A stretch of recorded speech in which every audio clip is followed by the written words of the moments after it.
So what happened with Markelle Fultz? What is going on here? The Ringer's John Gonzalez writes about it at theringer.com, the mishandling of Markelle Fultz. How did this get to where it is now? How did the Sixers, who have gone through this multiple times, John, allow it to happen again, but maybe worse than the first three times? How did we get here? Experience by now. Right, exactly. They would have figured out by now they can't say anything about time. They said about 3 months ago, John, that he was going to miss 10 days, and that was it. Yeah, they said he was ramping up, or I forget what kind of weird word soup they used in terms of the terminology, but the general gist was that he was accelerating his basketball activities, and now we know that he's as far away as he was before. Bryan Colangelo spoke the other day. He said he might play soon or he might not play at all. Bryan was supposed to be transparent. He was going to meet with the media whenever they wanted to talk. That really hasn't happened.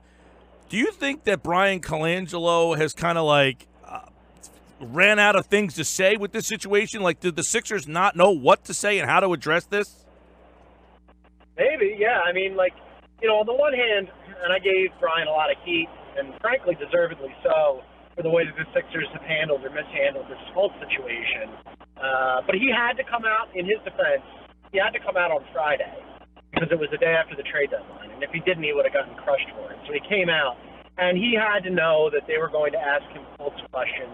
And frankly, I don't think he or the organization have any good answers right now, which is why we hear them talking themselves in circles. And as I indicated in the piece, I think that there are a lot of people in the organization who just feel like they're all in a really tough spot because of Markelle and because of the way that the team is handled it. So do we surmise that Markelle is unhappy with the organization or the situation, or that the team, wants him to play but he doesn't want to play, or that they don't want him to play and he wants to play? I mean, how are we reading between the tea leaves here?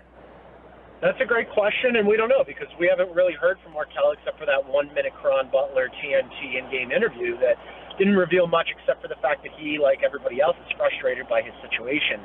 And, from his perspective, I feel terrible for the kid. I mean, he's 19 years old. He's playing or not playing in Philadelphia. It's a very tough city under the best of circumstances. And, he's dealing with an organization that has had these issues in the past, and it's a tough spot for him. But whether or not he wants to play or whether or not they want him to play, now we're at a spot where you almost ask yourself, should he play? Should he even play? I mean, this is a team that's challenging or trying to get into the playoffs for the first time in a long time. Let's just say he is healthy tomorrow and he can shoot tomorrow. Is bringing him back into the middle of this a good idea? I don't know. I honestly don't. We're talking with John Gonzalez from The Ringer. He writes about the mishandling of Markelle Fultz by the Sixers organization. Now, you can go to your piece and look at videos of Markelle doing just about everything. Shooting, dunking, running, jumping, everything that a basketball player would do. He's cleared, and yet Colangelo said, well, just because he's cleared doesn't mean anything. So is that an indication that the organization is frustrated by Fultz? I don't know that it's that. I don't know that it's that. I think that they are pushing the injury narrative, and again, on Friday we heard Colangelo say, well, we don't know if the shooting correction changed the shoulder and made it more painful, if the pain changed the shooting motion. It was sort of this chicken or the egg thing. But clearly, none of them are on the same page. Right. It's almost, though, John, like they allow these videos to get out to show fans, like, hey, look, he could do stuff. He just doesn't want to play. It's almost like they're trying to justify their themselves in a way that, hey, we want to play him, but he won't go out there. I don't know. I honestly don't. I'm not ready to go there and hang it around Markelle. Right. I think that it was interesting the way that Colangelo parsed language. It did definitely sound like he was trying to point out that, hey, we got him good medical care, and the people that he had around him might have been altering his shot without us knowing about it. Kind of trying to – I don't think that he was trying to blame Markelle so much as he was trying to absolve himself. Right. So when you talk to people around the Sixers, when you talk to some people of their organization, do you get different answers? I mean, is there different levels of frustration, or is there like one borderline, down the line explanation to this, or does each person give you something different? Yeah, it was a mixed bag. As I wrote in the piece, I think that there were some people like J.J. Redick who were just kind of frustrated and bewildered by the fact that as media members, when you're let in there to the practice facility, that there's such an obsession over his shot. My contention on that front is, look, if you're going to parade him in front of us, how could we not be curious? I mean, if you're just a basketball fan or a media member, of course you're going to want to see him. He's right in front of you, and then that's going to make you ask questions. There are other people who think that Friday's press conference was inartful on Colangelo's part, and I think that that's probably a fair assessment. But the overarching thread, I think, the one that runs through everybody that I talk to in the organization, is just frustration. Like I said, I mean, this is a situation that's been going on for a while. It is not wholly dissimilar from previous issues that they've had with previous high draft picks, and I think people are tired. They're tired of having to deal with all this, and it's like things just can't ever go smooth for the Sixers. That's for sure. Even when the team is, putting out a decent product on the floor, this is a team that has won a heck of a lot more than it's lost since Christmas. They're in the playoffs right now, but this seems to hover over them. So if you're looking at mishandling him, how should the Sixers, knowing what they've done in the past, how do you think they should be going about with this situation? Because it seems that they don't even know what the heck's going on themselves. Well, I mean, there's an argument, a counter-argument to the one that I made, that I tried to give some voice to in the story, that, if this really is in his head, if it really is psychosomatic, that maybe by having him in the mix in front of people without having to be in an NBA game, that will somehow, help ease him back into the fold. My contention is that none of this is working. It's just not working to have him in front of people with them dissecting his shot, giving press conferences going, shrug emoji, I don't know when he's coming back. He might not come back this year. He might come back this year. None of this, as they're doing it, is working. If I were them, I would be like, look, you know what? He's not going to play this year. We're going to go let him be a kid and, try to get healthy. And we'll revisit this in Summer League. And, we tried, he tried. It's nobody's fault. And we're just going to focus on right now because, hey, we're in the playoff mix. Right. That, to me, seems like the very easy solution. And I'm not sure why they're not doing it. Is it the sense that they did not have Ben last year, they didn't have Embiid for 2, they didn't have Noel for 1, that if we announce again that another guy's out, that they have egg on their face? Do they have egg on their face? Look, I don't think anybody could have predicted this with Markelle. But they did. The facts are the facts, right? They traded up to get a kid who was supposed to be can't miss, and right now I don't think through any fault of his own, is not playing or performing, and that they're an organization that is very much, aware of public perception. They just are. It's part of the reason why Colangelo came in the first place, right? Because it was supposed to change all the heat that they were taking for the process and for Sam Hinkie not making himself available on camera to people, even though he was readily available off camera. So I think the public perception component and the PR component matters to them. But right now they're losing on that front too. Well, why do you think? I know that you're doing things more on a national level now than here in Philadelphia. John Gonzalez from The Ringer. So why do you think that Colangelo, who was viewed as this guy that was going to come in here and be transparent, and that the league put him in here to change what was happening, why do you think that he has not been as accessible and as transparent as he was in Toronto and in Phoenix?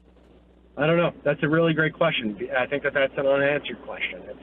It's one that a lot of people have because, again, one of the reasons for the front office shakeup when they decided to try to push Sam aside and Sam decided that he didn't want any part of that was supposed to be about, media and public relations and dealing with the fans and making it so that they were a more accessible organization. And to whatever extent that they hoped that would be true, it has yet to actually materialize. So I don't know. I don't even know that how marketed and brought to us. I was in that press conference when they introduced both Colangelos, the first one Jerry, and then the second one Bryan, and I don't know. It hasn't panned out that way. No, it hasn't. Are there people that think that Fultz not only won't play this year, but will have issues throughout his career? I mean, are people ready to give up on him totally that you talk to?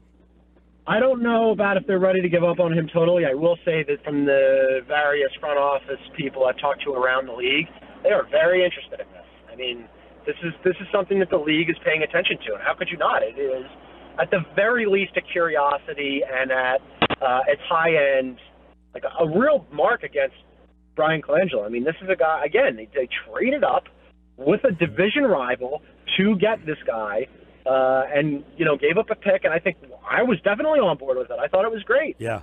But the way it has played out has not been great. So I think that people around the league are very much wondering, what is Markelle Fultz's future going to look like? Because right now his present does not look great. It's certainly been a bizarre situation. Another one with the Sixers, who, by the way, have been playing pretty well. They'll play the Knicks tonight right here on 97.3 ESPN.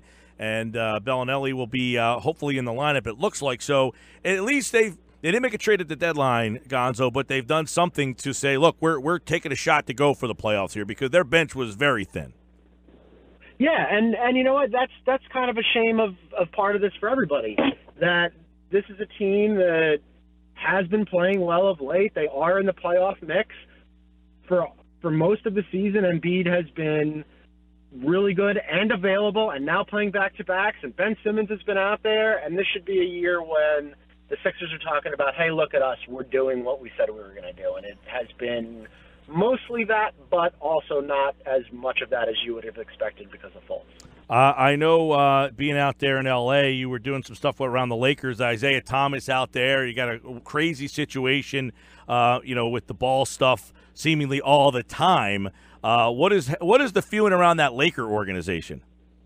Yeah, I just was actually at practice, just talked to Isaiah. I think it's a tough spot for Isaiah. Think about where he was a year ago. He was in Boston, beloved in Boston, beloved nationally, talked about as a back-end MVP candidate after all of the main guys, an all-star, led the league in fourth quarter scoring. I mean, things could not have gone better for him until they went terribly, right? He got hurt. Really tragically, his sister passed. He got traded. He got traded again. Now he's just trying to remake his career, and it's a tough spot for him, and now he's going to have to figure out if he can play with Lonzo too. So I think the Lakers take a flyer on him, and they hope for the best, but for him it's a much bigger situation. Crazy, yeah. They end up getting Isaiah. We'll see, and of course the Sixers have their eyes on the Lakers because of that pick situation. Seemingly the Sixers are always watching somebody else and how their pick works out. In the end, with this Markelle Fultz situation and Bryan Colangelo, do you think that this situation could be something that ends up, pushing him out of here? I don't know. I don't think we're there yet. I think that he and the organization and probably everybody that roots for the Sixers is just hoping that Markelle gets healthy and he plays well, and then, no harm, less harm, less foul. Because let's not forget, I mean, he was the consensus number one pick. Yeah. He can do a lot of really great things on the basketball court. I think it would be very, very strange if all these people that thought he was going to be good were wrong and he wasn't going to be good, and then on top of that, there was an injury that ends his career. I think that there's still a greater chance than not that he, comes back and incorporates himself. But it's getting to the point where you're starting to worry. We sure hope he's able to come back and help this team out. They certainly need a player, what he brings. Just like Brett Brown said, we put our team together thinking that he was going to be that guy. They don't have that player. That player is not on this roster. Check it out at theringer.com, the mishandling of Markelle Fultz. John Gonzalez here on the Sports Bash. Thanks, John. My man, thanks for having me.